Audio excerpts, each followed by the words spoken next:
In the name of God, the most compassionate, the most merciful. Welcome to Islam for Dummies. Today, we will be talking about the remarkable correlations between the scientific properties of iron and the mention of iron in the Quran. First, we will compare the Quranic chapter named the Iron with the scientific evidence about iron. Let's watch how the Earth was formed.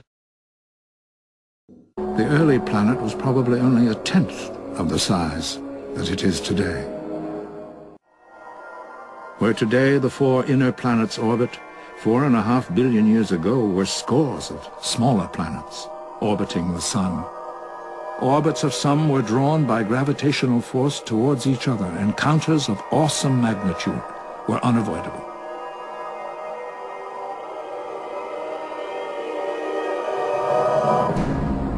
The force and heat of those collisions melted the rock, but gravity would hold the two together and then weld them into one. With each collision, the planet would grow larger.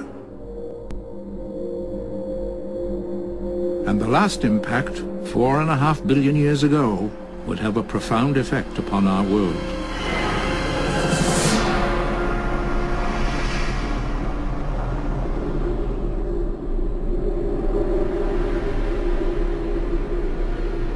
The giant body crashed into the center of the planet and gave Earth its iron core. وأنزلنا الحديد فيه بأس شديد. And the fourth verse from this same chapter, which is named the Iron, confirms the literal interpretation of the iron being physically sent down. He knows what enters into the earth, and what comes out from it, and what comes down from the sky, and what ascends therein. Not only does the Quran state the fact that iron was sent down, but remarkably, the Iron chapter is in the center of the Quran as chapter 57 of 114, just like the iron core is in the center of the earth. Let's watch another demonstration. At the Earth's center is a massive ball of iron, known as the core. An outer core of molten iron swirls around it.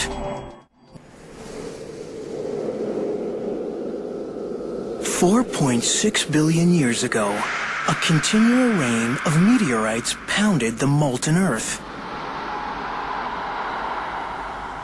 Each strike brought with it more rock, making our planet bigger and scattering metals over the surface.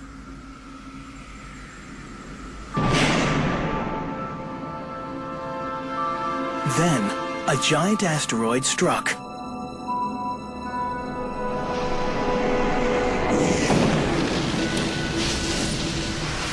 Its massive iron core didn't stop on the surface. It sank towards the center. وأنزلنا الحديد فيه بأس شديد ومنافع للناس. Ronald Merman explains the benefits of Earth's iron core in his book Our Almost Impossible Universe.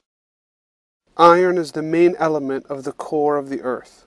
The earth has a magnetic field, at best difficult if there was little iron. It has many effects. One is to keep cosmic rays and the solar wind from hitting the earth, destroying life.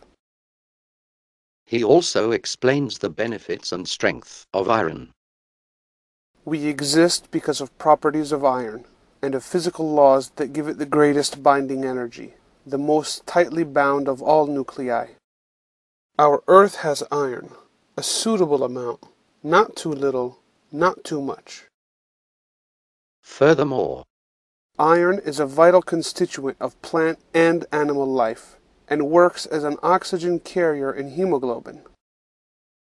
As a result, while all metals are formed in space, the Quran correctly emphasizes the strength and benefits of iron, whose unique properties are essential for life on Earth. Second, we will examine 4 of the astonishing numerical codes in the iron chapter of the Quran. Number 1.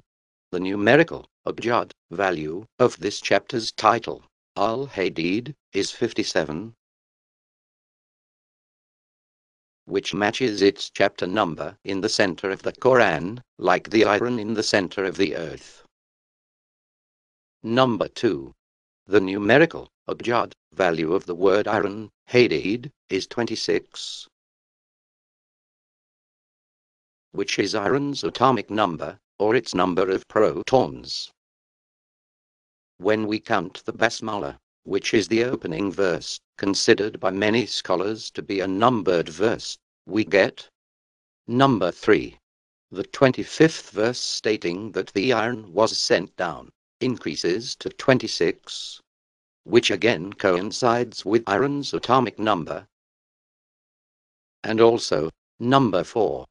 The chapter's total 29 verses increase to 30, which is the number of neutrons in iron's most abundant isotope, Fe56.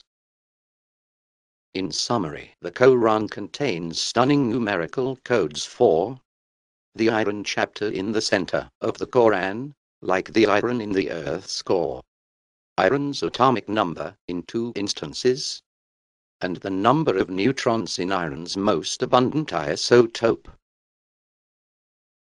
Third, we will examine the false claims of people trying to refute this verse.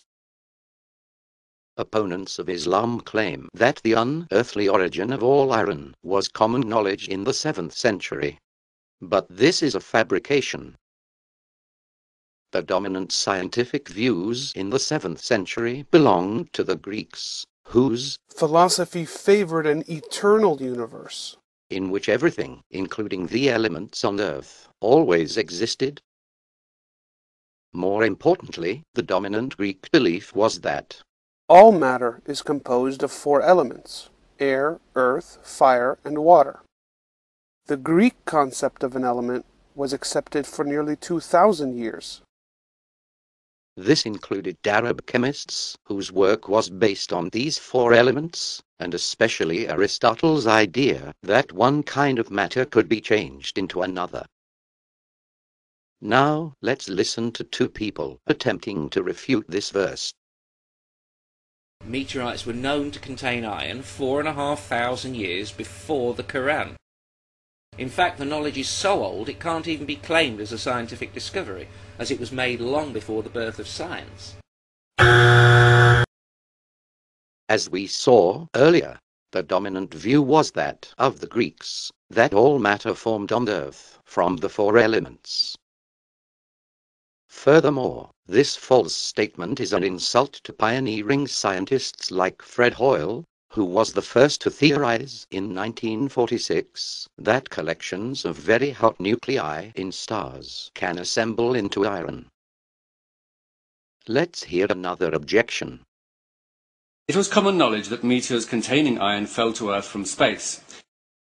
The ancient Egyptian word for iron was metal of heaven.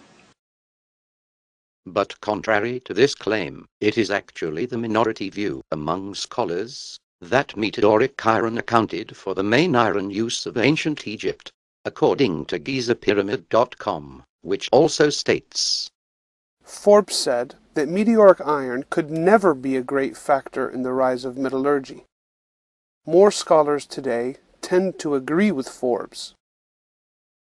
The fact is, while a few pre-Iron Age societies did use traces of meteoric iron, all Iron Age societies extracted their iron from ore, which are rocks and minerals coming from the earth itself.